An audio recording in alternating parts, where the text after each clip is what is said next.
దేవునికి స్తోత్రం. యోహాను సువార్త 14వ అధ్యాయము 25వ వచనం మనం గమనించినట్లయితే ఒక అద్భుతమైనటువంటి మాటలు 25, 26 వచనాలు మనకు బాగా తెలిసినటువంటి మాటలు. దేవుడు పోయిన వారం మనం చెప్పుకున్నటువంటి మాటలు ఏంటంటే, మనము దేవునికి ఆలయమై ఉన్నాం. ఏమై ఉన్నాం? మనం దేవునికి ఆలయమై. ఆలయంలో దేవుని యొక్క ఆత్మ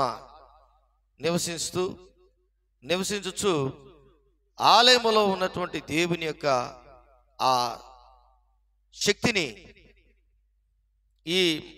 ఏ మనుషుడైతే ఆలయములో దేవుని యొక్క శక్తిని అనుభవిస్తాడో ఆయన పరిశుద్ధాత్మకు ఆలయమైన రోజు నుంచి ఆయన జీవితంలో అద్భుతాలు జరగడమే కాకుండా, ఆ వ్యక్తి జీవితంలో అద్భుతాలు జరగడమే కాకుండా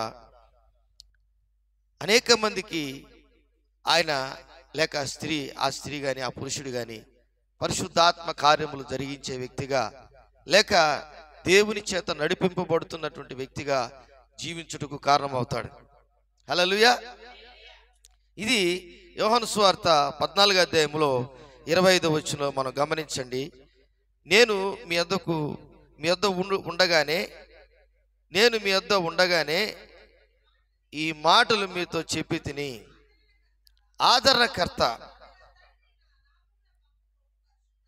చూశారా, తండ్రి నా నామమును పంపబోవు పరిశుద్ధాత్మ సమస్తమును మీకు బోధించి నేను మీతో చెప్పిన సంగతులన్నిటినీ మీకు జ్ఞాపకము చేయును. అంటే కింద ఫుట్ నోట్లో చూడండి ఏమని ఉంటుందంటే ఉత్తరవాది అని ఉంటుంది. ఏమని ఉంటుంది? ఉత్తరవాది, అడ్వకేట్ అయిన, అంటే నీ పక్షాన మాట్లాడే వ్యక్తి, వాదించే వ్యక్తి. ఎవరు? పరిశుద్ధాత్మ.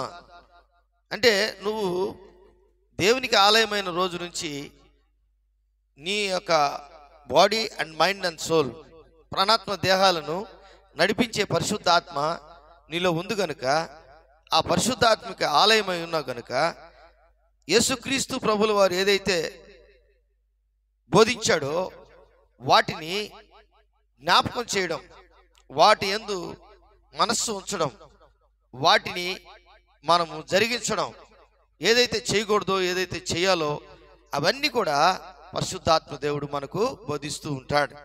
ఇదే ఈయన్ని గ్రీక్ భాషలో ఏమంటారంటే పారాక్లిట్ అంటారు. ఏమంటారు? పారాక్లిట్ అంటే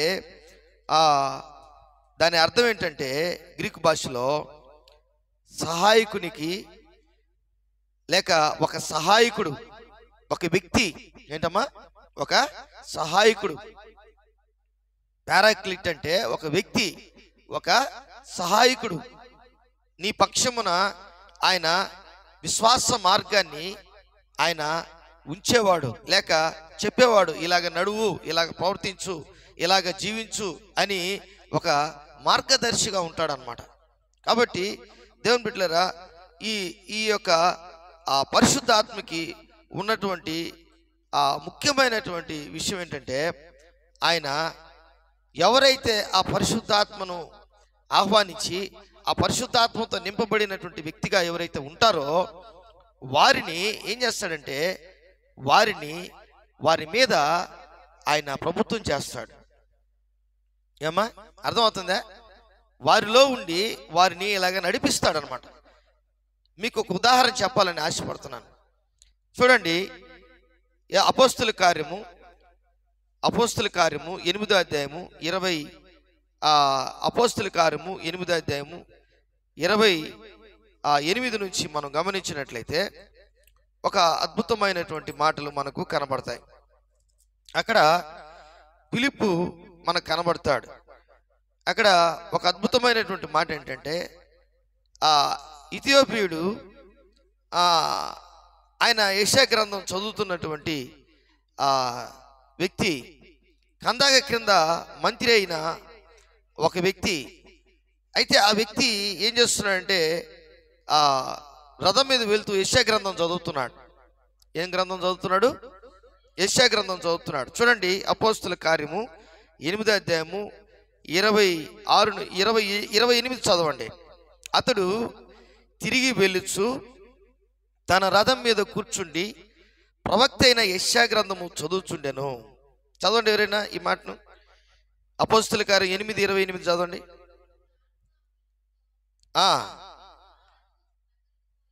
29 చదువుతున్నారు మీరు, 28 చదవండి. అతడు తిరిగి వెలుచు తన రథం మీద కూర్చుండి ప్రవక్త అయిన యెషయా గ్రంథము. ఇప్పుడు ఈ కందాక కింద పనిచేస్తున్నటువంటి ఐతోబీయుడికి, అంటే అతను వెళుతున్నటువంటి ఆ గాజాకు పోవు అరణ్య మార్గములో అతను ఐతోబీయుడు వెళ్తున్నటువంటి ఆ రథం మీద యెషయా గ్రంథం చదివితే ఆయనకి అర్థమవుతుందా? చెప్పండి, అర్థమవుతుందా? అర్థం కాదు. అతనికి ఈ దేవుని గురించి, యెహోవా దేవుని గురించి కానీ యేసుక్రీస్తు ప్రభుల వారు పరిశుద్ధాత్మ గురి త్రియేక దేవుని గురించి కానీ ఆయనకి తెలియదు. అయితే ఇక్కడ 29వ వచనం గమనించండి. అప్పుడు ఆత్మ ఫిలిప్పుతో, నీవు ఆ రథము దగ్గరికి పోయి దాన్ని కలుసుకొనమని చెప్పెను. ఫిలిప్పు దగ్గరకు పరిగెత్తుకుని పోయి అతడు ప్రవక్త అయిన యెషయా గ్రంథము చదువుచుండగా విని, నీవు చదువుచున్నది గ్రహించున్నావని అడుగగా, అతడు ఎవడైనాను త్రోవ చూపుకుంటే ఎలాగూ గ్రహింపగలనని చెప్పి రథమెక్కి తనతో కూర్చుండమని ఫిలిప్పును వేడుకొనెను. అతడు లేఖనములు చదువుచున్న భాగమేదనగా, ఆయన గొర్రెవలే వదకు తేబడెను, బొచ్చు కత్తిరించు అని ఎదుట గొర్రెపిల్ల ఎలాగు మౌనముగా ఉండునో,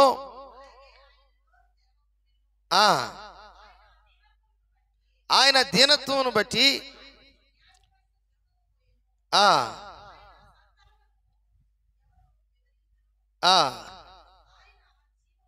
ఆయన జీవం భూమి మీద నుండి తీసివేయబడినది. అప్పుడు నపుంసకుడు ప్రవక్త ఎవరిని గురించి ఇలాగ చెప్పుచున్నాడు? తనను గూర్చియా వేరొకను గూర్చియా? దయచేసి నాకు తెలుపమని ఫిలిప్పును వేడుకొనెను, అడిగెను. అందుకు ఫిలిప్పు నోరు తెరిచి ఆ లేఖనం అనుసరించి అతనికి యేసుని గూర్చి సువార్త ప్రకటించెను. దేవునికి స్తోత్రం, హల్లెలూయా.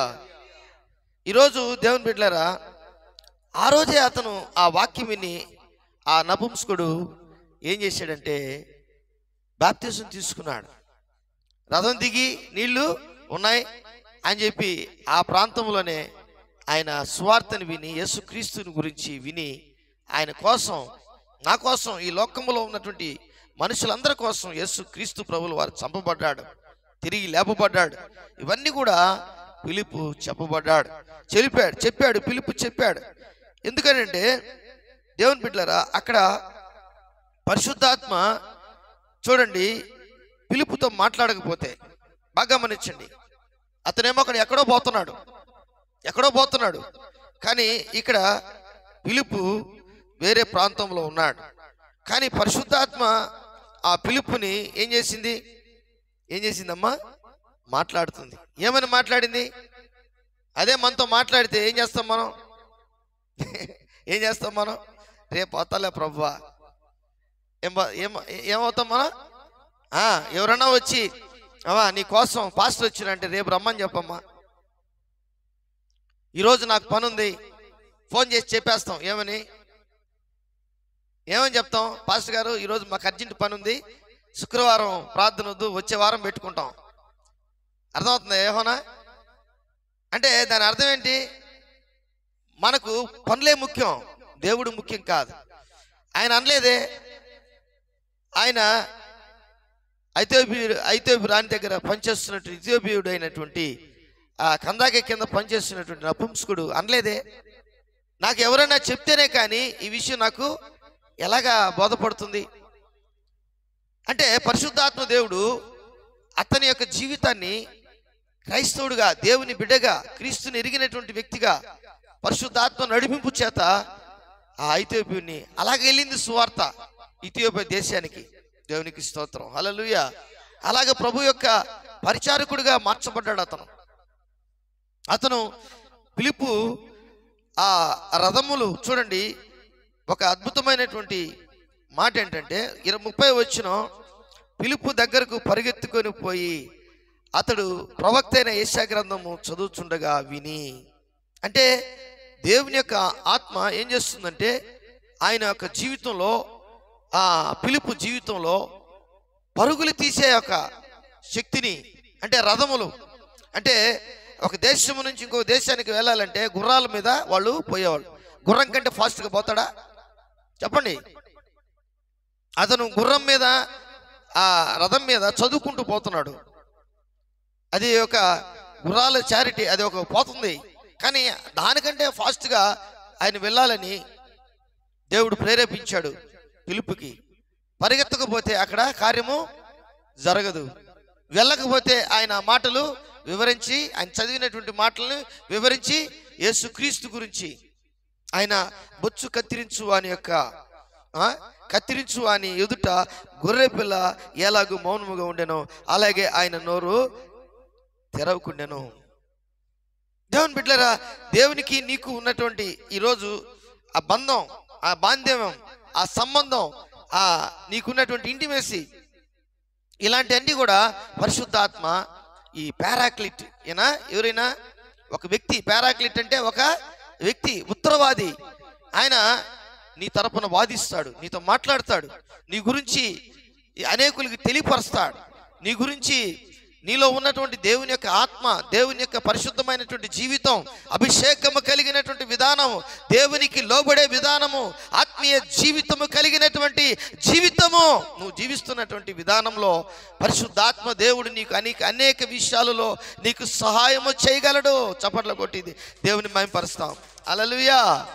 ఎందుకనంటే ఆయన ఫిలిప్పీనే కాదు, యొప్పేలో ఉన్నటువంటి చర్మకారుని ఇంట పేతురు ఏం చేస్తున్నాడు? అక్కడ ప్రార్థన చేస్తున్నాడు. ప్రార్థన చేస్తుంటే కొర్నేలి ఇటలీ పటాలములో కైసరేలో ఆయన ఏం చేస్తున్నాడు? ప్రార్థన చేస్తున్నాడు. మధ్యాహ్నం వేళ ఏం చేసింది? దేవదూత ఆయన ఇంటికి వచ్చింది. వచ్చి ఏం చెప్పింది?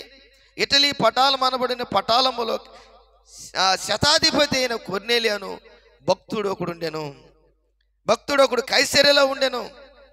అపొస్తలుల కార్యం 10వ అధ్యాయం 1వ వచనం.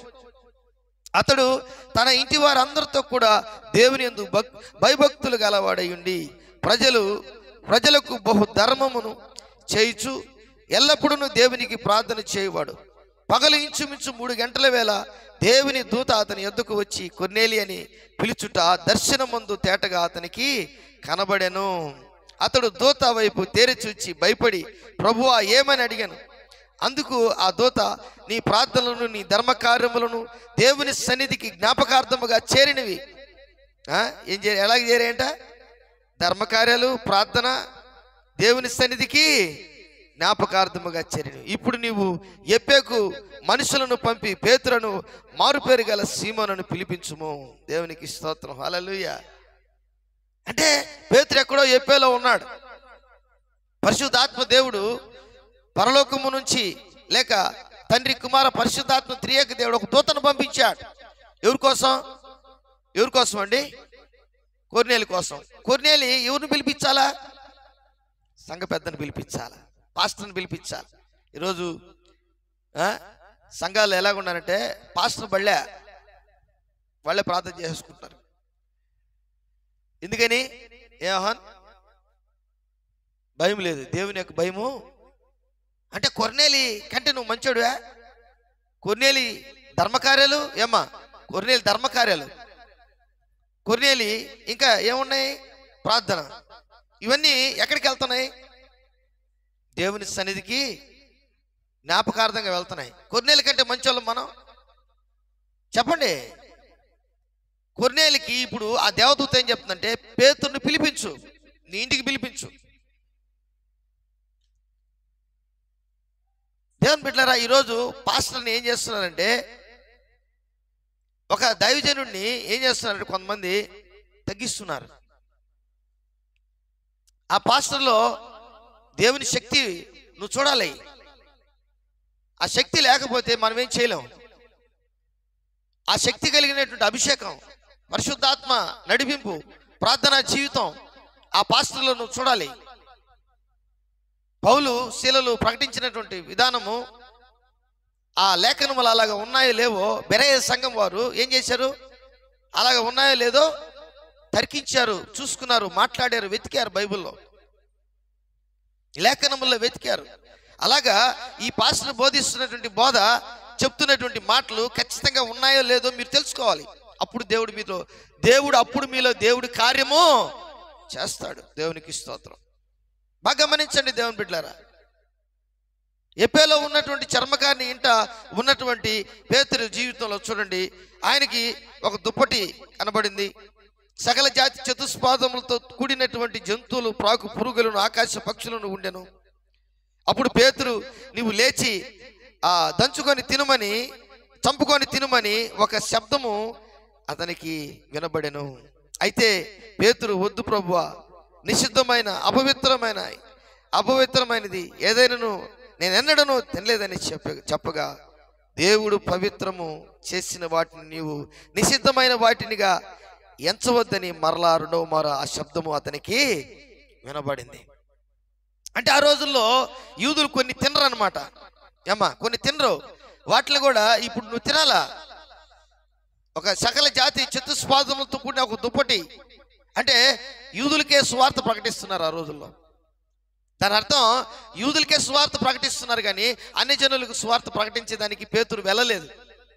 వారితో భోజనం చేయడు, వారికి చేతులకు సెకండ్ ఇవ్వడు, వారితో కలిసి మాట్లాడు. ఇలాంటి పేతురు జీవితంలో ఇప్పుడు అన్ని జనులకి బోధ చేయాలి. అన్ని జనులకు కూడా ఇటలీ అనబడినటువంటి ప్రాంతంలో కైసరేకి వెళ్ళి స్వార్థ ప్రకటించాలి. అందుకే దర్శనం దేవుడు పేతురుకు చూపించాడు.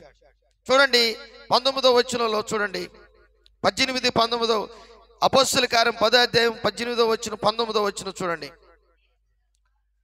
పేతురు అను మారుపేరు గల సీమోను ఇక్కడ దిగున్నాడా అని అడిగిరి.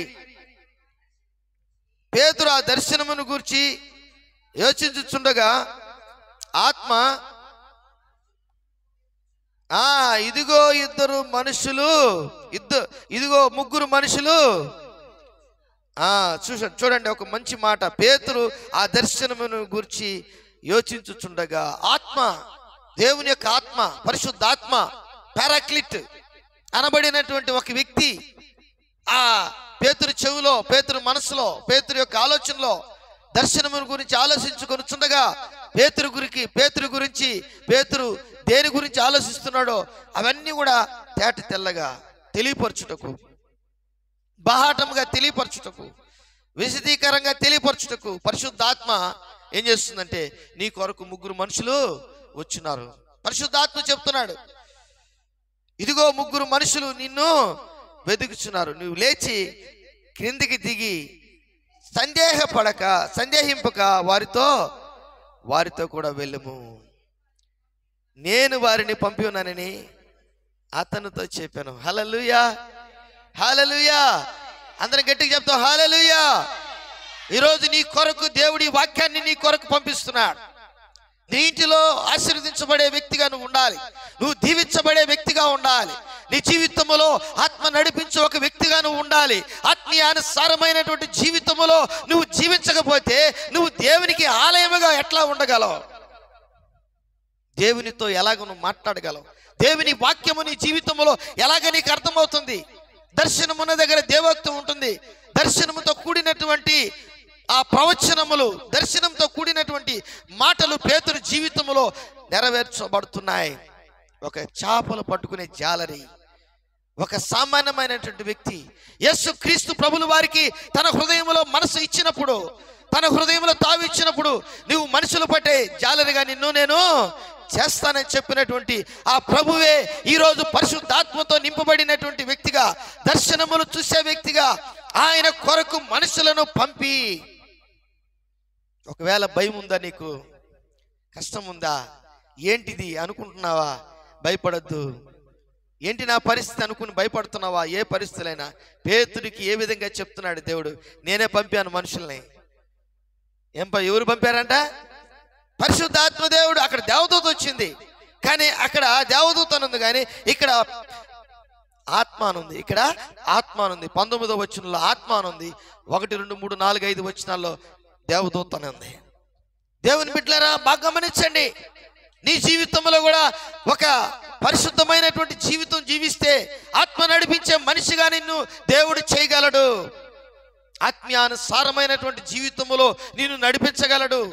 నీవు దేవుని ఆలయముగా ఉండడమే కాదు, ఆలయములో పరిశుద్ధాత్మకి తావు ఇవ్వడమే కాదు, ఆ పరిశుద్ధాత్మ నడిపించే నీకు వినబడేనటువంటి మాటలు వినబడేటట్లుగా, నువ్వెక్కడికి వెళ్ళాలో అక్కడికి పోలేనటువంటి ప్రాంతాలకి నిన్ను నడిపించే వ్యక్తిగా, పరుగులు తీసే వ్యక్తిగా, బోధించే వ్యక్తిగా, పరిస్థితులన్నీ మార్చగలిగినటువంటి వ్యక్తిగా దేవుడు నిన్ను మార్చగలడు. హల్లెలూయా! ఎంత గొప్ప విషయం చూడండి. అపోస్తల కార్యం ఇంకొక వాక్యం చెప్పి నేను ముగిస్తాను. అపోస్తల కార్యం 16వ అధ్యాయము 6వ వచనం, 7వ వచనం, 8వ వచనం చదవండి. అపోస్తల కార్యం 16వ అధ్యాయము 6వ వచనం, 7వ వచనం, 8వ వచనం చదవండి.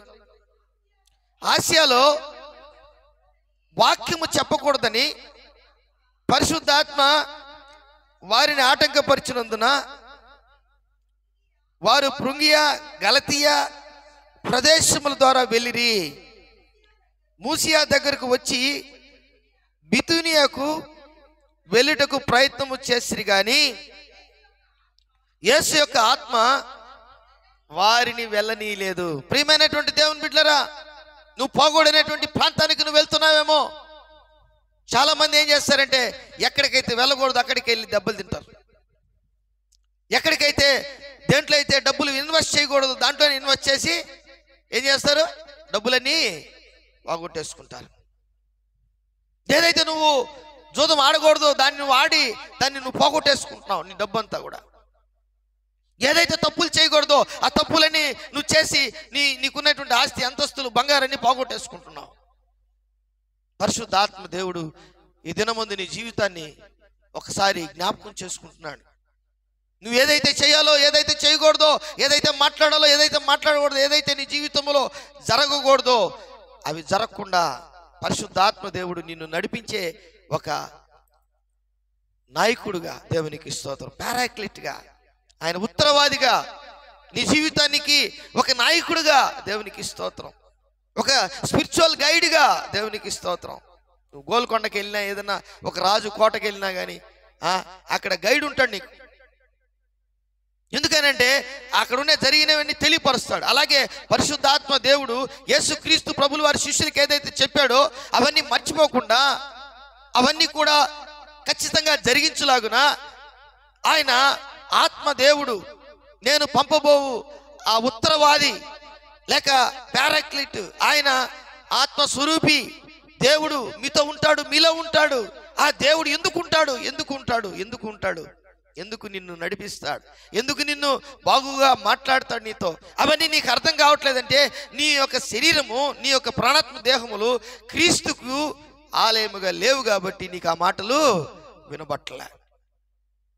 ఇంకా కూడా ఆత్మీయంగా నువ్వు జీవించలేకపోతున్నావు, దేవునితో నువ్వు నిలబడలేకపోతున్నావు, దేవుని యందు భయము భక్తి కలిగి జీవించలేకపోతున్నావు, నీ జీవితంలో క్రీస్తు యొక్క శరీరమును దాల్చలేకపోతున్నావు, క్రీస్తుకు నువ్వు అనుకూలముగా మార్చబడలేకపోతున్నావు, క్రీస్తు యొక్క మాటలను వినలేకపోతున్నావు.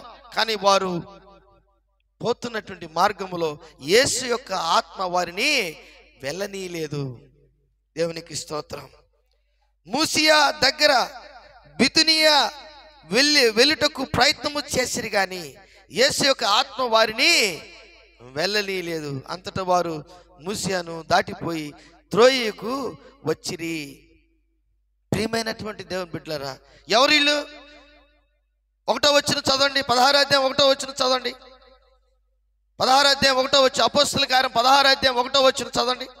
పౌలు దెర్బేకును లుస్త్రుకును వచ్చెను. అక్కడ తిమోతి అని ఒక శిష్యుడుండెను. అతడు విశ్వసించిన ఒక యూదురాలి కుమారుడు. ఈ తిమోతి ఎవరంటే ఒక యూదురాలి కుమారుడు. ఆమె లోయి, ఇంకో వాళ్ళ అవ పేరు యూనికే. చూసారా, ఇలాగా వారి యొక్క కుమారుడు ఒక యూదురాలి కుమారుడు. అతని తండ్రి గ్రీకు దేశస్థుడు. అతడు లుస్త్రాలోను ఇకోనియాలోను ఉన్న సహోదరుల వలన మంచి పేరు పొందినవాడు. తర్వాత 3వ వచనం చదవండి. అతడు తనతో కూడా బయలుదేరి పౌలు కోరి అతని తండ్రి గ్రీకు దేశస్థుడని ఆ ప్రదేశంలో యూదులందరికీ తెలియను గనుక వారిని బట్టి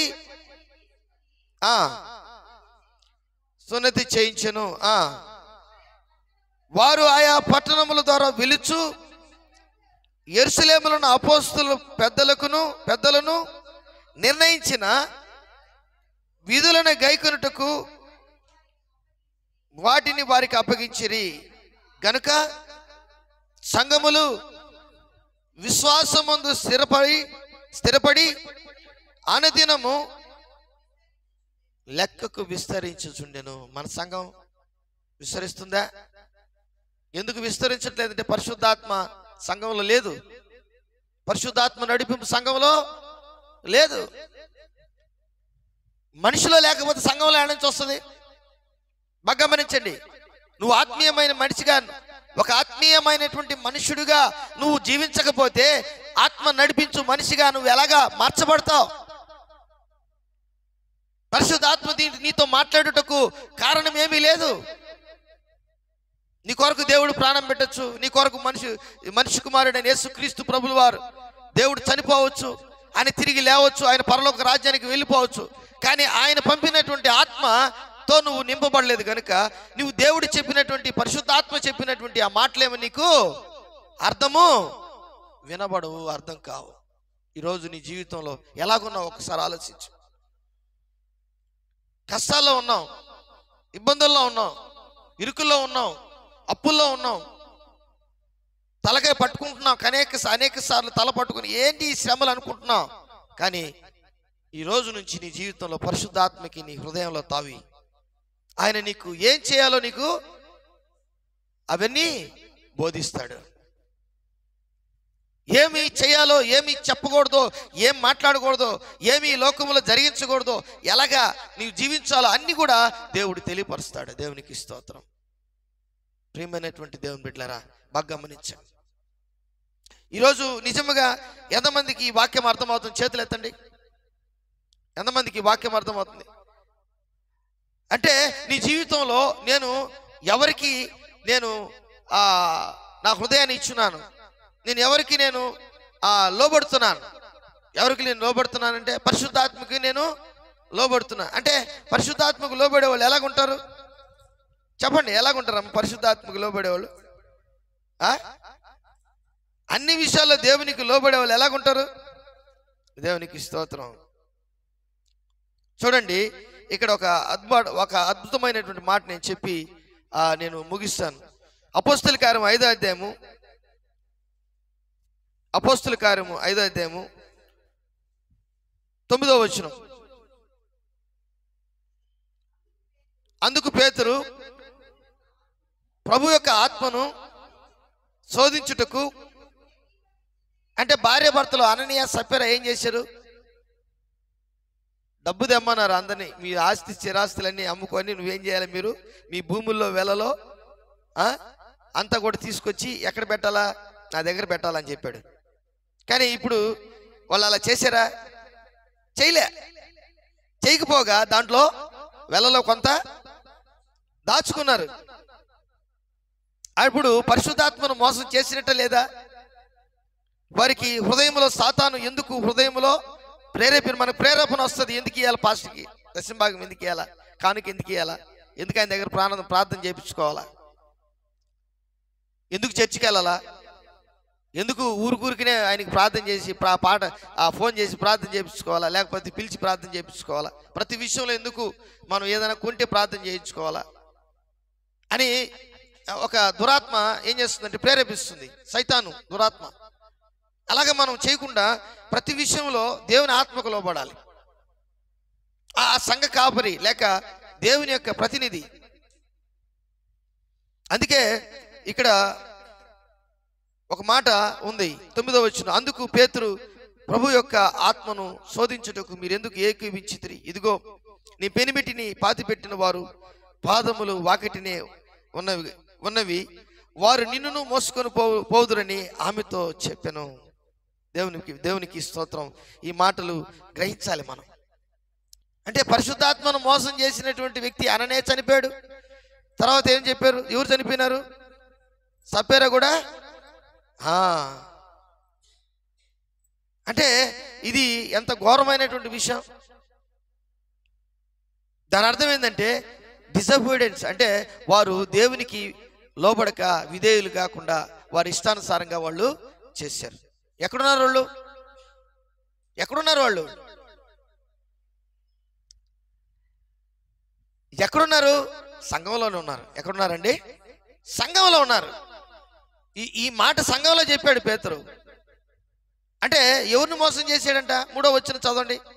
3వ వచనం, 9వ వచనంలో శోధించాడని చెప్పుంది. 3వ వచనంలో ఏముంది? 5వ అధ్యాయం 3వ వచనం, అపోస్తల కార్యం. అప్పుడు పేతురు అననీయ,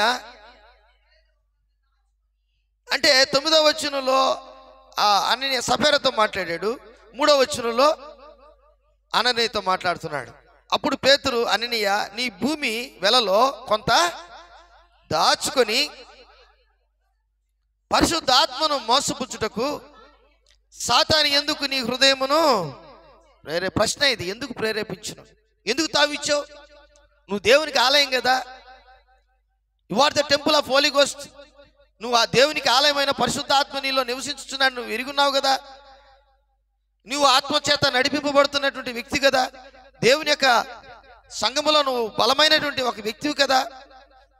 పాపం 10వ భాగం కాదు, అది 10వ భాగం కాదండి, 90% ఇచ్చేశారు. అననే సపేరా 100 రూపాయలకి ఆ పొలం అమ్మితే 99% ఇచ్చేశారు, లేకపోతే 90% ఇచ్చారు. 10% వాళ్ళ కోసం ఎత్తిపెట్టారు. కానీ పేతురు ఏం చేశాడంటే ఆ చరచరాస్తులన్నీ తీసుకొని వచ్చి సంఘములో ఎవరికి ఏది కావాలో అవన్నీ కూడా అక్కర కొలది పంచిపెట్టాడు. అది వారికి తెలియలేకపోయినా, అననే సపేరాకి తెలియలేకపోయింది. ఆ విషయం వారికి గమనించలేకపోయారు. అందుకే ముందుగా వారు సంఘం అంతా కూడా ఏమైంది అప్పుడు చూడండి. 10వ వచనం చదవండి. వెంటనే ఆమె పాదముల యొద్ద పడి ప్రాణం విడిచెను. ఆ పడుచువారు లోపలికి వచ్చి ఆమె చనిపోయినది చూచి ఆమెను మోసుకొని పోయి ఆమె పెనిమిటి యొద్ద పాతిపెట్టిరి. సంఘమంతటికి ఈ సంగతులు వినిన వారందరికీ మిగుల భయం కలిగిన. దేవుని బిడ్డలారా, ఈరోజు నీకు భయం కలుగుతుందా? నేను ఇదేది చేయకూడదు, దేవునికి పరిశుద్ధాత్మకి వ్యతిరేకంగా ఏది చేయకూడదు. మరి ముఖ్యంగా సంఘానికి పోయేవాళ్ళు సంఘం అంతా. నేను ఈరోజు ఈ విషయాన్ని మీకు మీ ముందు నేను చెప్తున్నా. నాకు కూడా నా వ్యక్తిగత జీవితం కూడా నేను ఎలాగ ప్రవర్తిస్తున్నానో నేను కూడా దేవుడు నన్ను కూడా శిక్షించచ్చేమో చెప్పలేము. కాబట్టి నేను మనం అందరం జాగ్రత్తగా పడి ఈ వాక్యాన్ని అర్థం చేసుకొని ఈ వాక్యములో ఉన్నటువంటి గొప్ప ఆధ్యాత్మికమైనటువంటి విషయాన్ని ఆ పారాక్లిట్ అనే ఆ వ్యక్తి పరిశుద్ధాత్మ దేవుడు నిన్ను వెంబడిస్తుంటాడు, నిన్ను చూస్తూ ఉంటాడు, నిన్ను ఆయన పలకరిస్తాడు, నీకు నిన్ను నడిపిస్తాడు. నీ జీవితంలో అనేక మార్గాల్లో పోవద్దని చెప్తాడు. పిలుపుకి ఆ కందాకి కింద పనిచేస్తున్నటువంటి షండుడికి లేక నపుంసకుడికి ఏ విధమైనటువంటి యెషయా గ్రంథం అర్థం కాకపోతే బోధించాడో ఆయన కాళ్ళు రథచక్రాల కంటే ఫాస్ట్గా ఎలాగ పరిగెత్తాయో పరిశుద్ధాత్మ దేవుని యొక్క శక్తి ఆయనలోకి వెళ్ళింది కాబట్టి చేశాడు. ఎప్పేలో ఉన్నటువంటి చర్మకారిని ఇంట కూర్చున్నటువంటి ప్రార్థన చేస్తున్నటువంటి ఆ పేతురికి ఇటలీ పటాలంలో ఉన్నటువంటి పటాలం మనం కైసరియాలో ఉన్నటువంటి ఆ కొన్నేలి పోయి అక్కడ తీసుకొచ్చి ఆ పేతుని మీ ఇంట్లో ప్రసంగం చేయించని చెప్పి మనుషుల ముగ్గురిని పంపించాడు. దేవునికి స్తోత్రం. హల్లెలూయా. పేతురికి దేవుడు చెప్తున్నాడు, వారిని నేనే పంపించాను, ధైర్యంగా వెళ్ళంటున్నాడు. దేవునికి స్తోత్రం. ఈరోజు నీ జీవితంలో నా జీవితంలో ఎన్ని ఆ దేవుని ద్వారా నీకు వచ్చినటువంటి ఆ తెలియపరిచినటువంటి ఆ విషయాలన్నీ కూడా పరిశుద్ధాత్మ ద్వారా తెలియపరిచినటువంటి విషయాలన్నీ కూడా నువ్వు గమనించాలి. దేవునికి స్తోత్రం. నువ్వు అర్థం చేసుకోవాలి. దేవుడు నాతో ఈ విధంగా మాట్లాడుతున్నాడు, పాస్టర్ గారు ఈ విధంగా నాకు దర్శనం వచ్చింది, పాస్టర్ గారు ఈ విధంగా కల వచ్చింది, పాస్టర్ గారు ఈ విధంగా నాకు ఈరోజు ఒక ఆలోచన వచ్చింది. మనం ఏం చేయాలి? ఇలాగ కౌన్సిలింగ్ ఎప్పుడైతే చేస్తామో, ఒకరినొకరు కలుసుకొని ప్రార్థన ఎప్పుడైతే చేస్తామో ఖచ్చితంగా దేవుడు ఆ చిక్కుముడులు విప్పగలిగినటువంటి దేవుడి శక్తి పరిశుద్ధాత్మ ద్వారా మనకు అనుగ్రహిస్తాడు. దేవుడి వాక్యము దీవించి ఆస్వాదించునుగాక. ఆమె. అందరూ లేచి నిలబడదాం, ప్రార్థన చేసుకుందాం. స్తోత్రం స్తోత్రం స్తోత్రం స్తోత్రం. అందరూ స్తోత్రం చెప్తాం. చేతులు పైకెత్తి స్తోత్రం చెప్దాం. స్తోత్రం స్తోత్రం స్తోత్రం స్తోత్రం స్తోత్రం.